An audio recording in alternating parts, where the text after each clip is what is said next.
Motivation.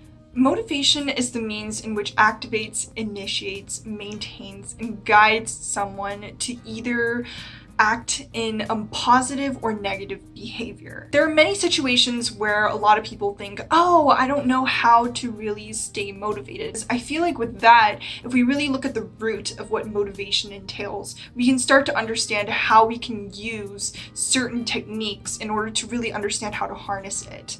And in this video, we will be talking about why you have been feeling unmotivated, basically tailoring the reason why your behavior of lack of motivation exists, as well as finding some sustainable tips in order to help you out and for you to stay motivated.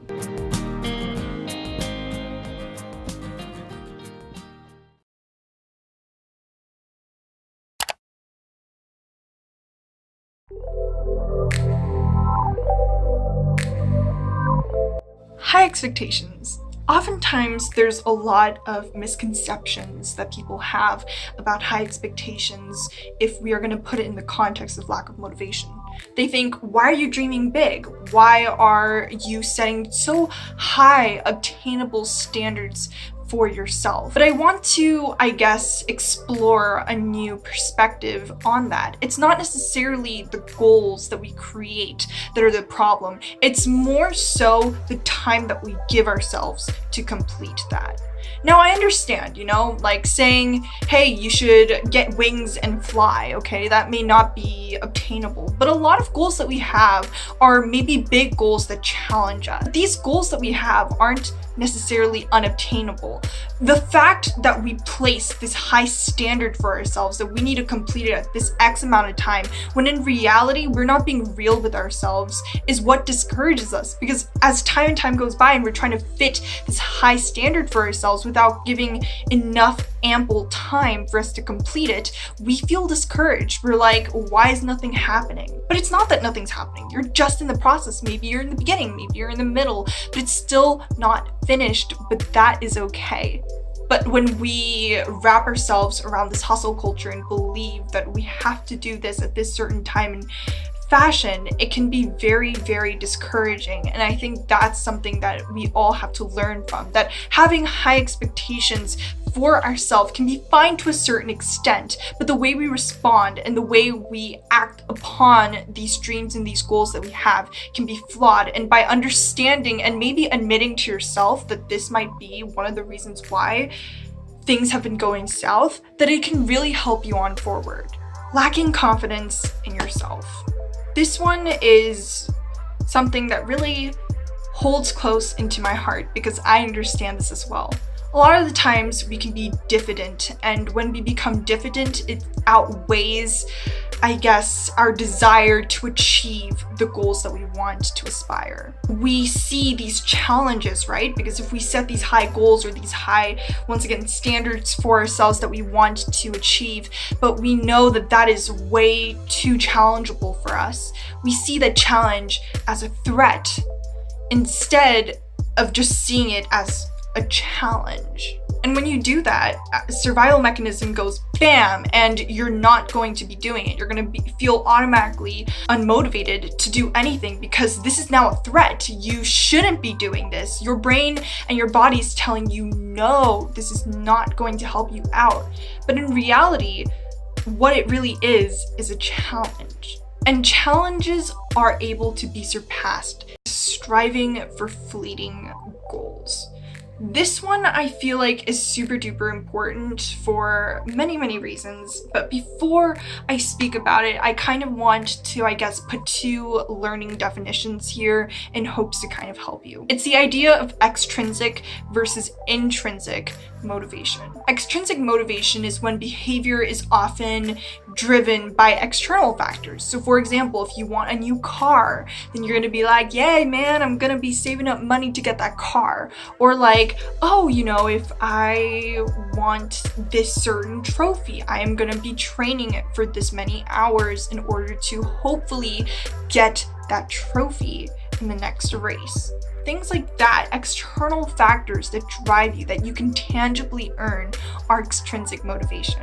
Whereas for intrinsic motivation, that's the complete opposite, when your behavior is often driven by internal factors. Now I get it, people are like, okay, what do you mean by internal factors? But it's really like delving into your interests. You're not doing it for a prize, you're doing it because you're interested, and that's what keeps you motivated. Now, given these two, I know some people are like, oh wow, extrinsic motivation sounds so bad. But I think that it's not necessarily bad. In a sense, us human beings thrive for a sense of goal, thrive for a sense of reward for the efforts that we put in place. And I don't necessarily think that treating ourselves or actually having some extrinsic goals are bad. However, I think that it's really, really important to understand that the application in which we use these extrinsic motivators are not helpful, and it can actually be detrimental. Dangers with extrinsic motivation can be the following,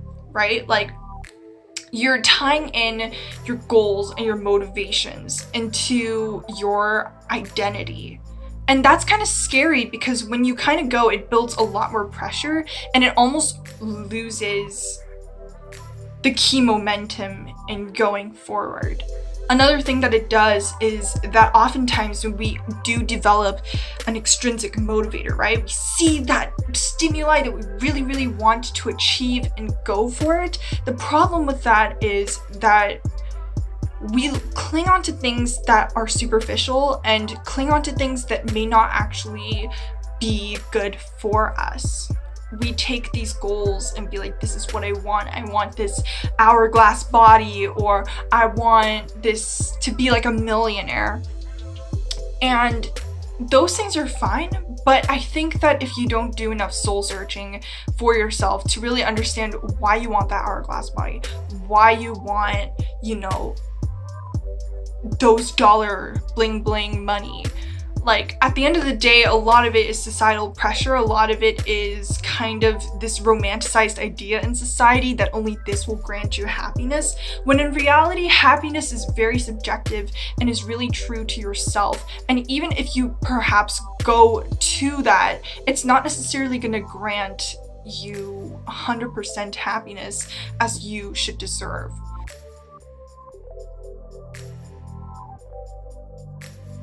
So rather than focusing on that, focus on reflecting and actually understanding what means something in your life.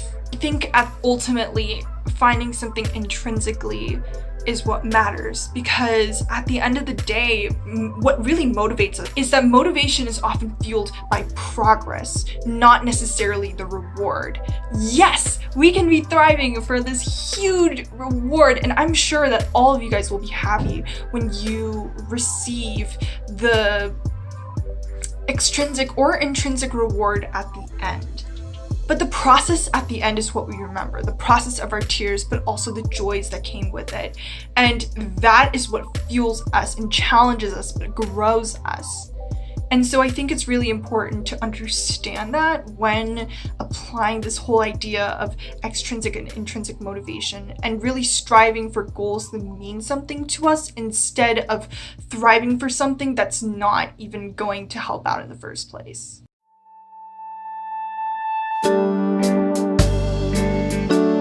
Now, I know I've kind of spoken a little bit, about the, ins and outs of why you've been feeling unmotivated, but here are some of the tips. I think, as I said before, one very important thing is to find your cause. This ties into intrinsic motivation, but it's also something that I feel like all of us kind of reach out for. Yes, I know every person's different, It's not like everyone is always searching for that one cause. However, I think that living a meaningful life is to find something that you want to dedicate your life towards, finding something that means something to you, that is not driven by external factors. Now, there's this whole idea of inspiration, right? And that is fine.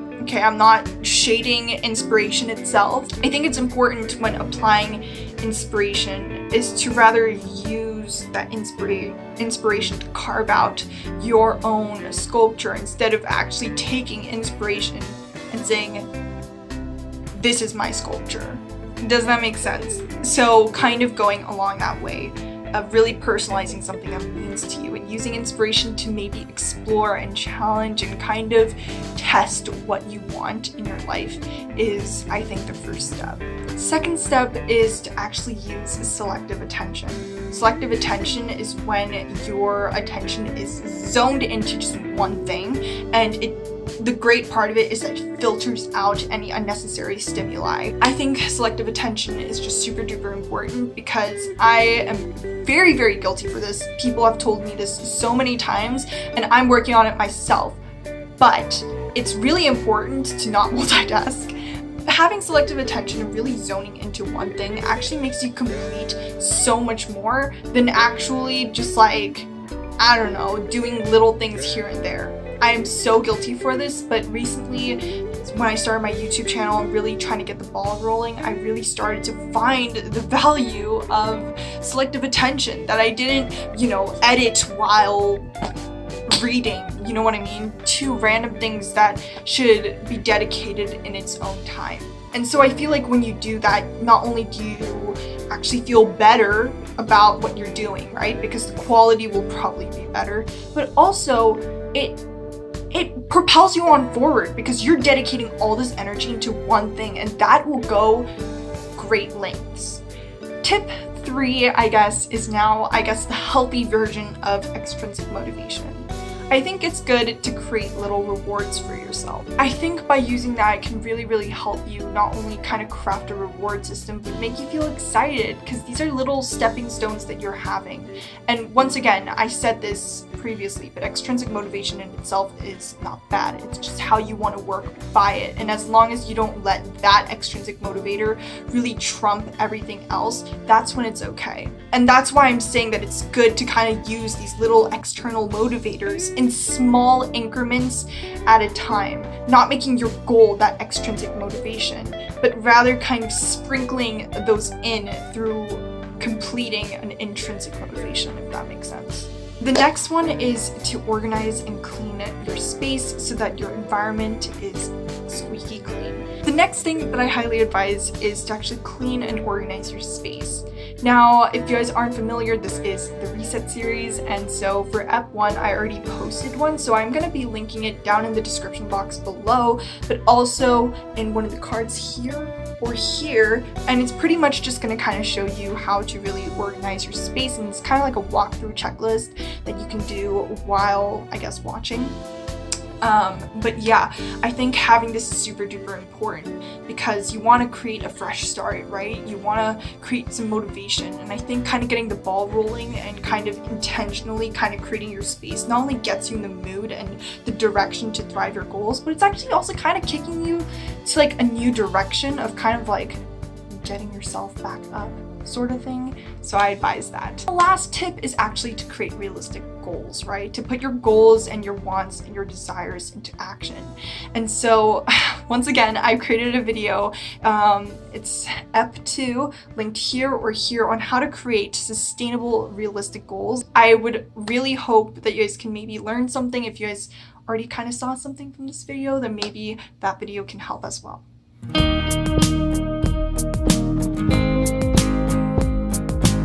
I just want to say that thank you so much for following this channel or just clicking onto this video if you are new. I filmed this video literally on the day that this will be posted because I've just been so busy, but I just want to get the ball rolling and want to, get the video out there for you guys. This video, has given me a lot of motivation, wink, wink, to, film and kind of get something out there for you guys. But yeah, for a fact, I will say that motivation is hard, and especially when you're busy or when your life can be chaotic, it can be difficult to harness motivation. I started this video knowing that people would want to know the tips, but I started with the root of why people are so unmotivated because I know that it's not this fluffy, saturated process. And I want to make this video as realistic as possible, and so I hope that this video has helped you. Down in the comments down below, you can actually comment down any of your goals, your dreams, or just kind of, even just maybe a reflection. I will be responding to comments down below, and I'm also, I guess, very open to hearing you guys out, and I want to create a safe space for you guys. So if my video can maybe be that safe space to kind of just talk things through and get things out your chest before you begin, I am definitely happy to be that source. But yeah, keep staying motivated and keep staying happy. Anywho, I post videos every Sundays and every Wednesdays, and so check out those videos. I am very, very excited. With that being said, subscribe, like, comment, do all of that jazz, and I'll see you guys later. All right, signing off.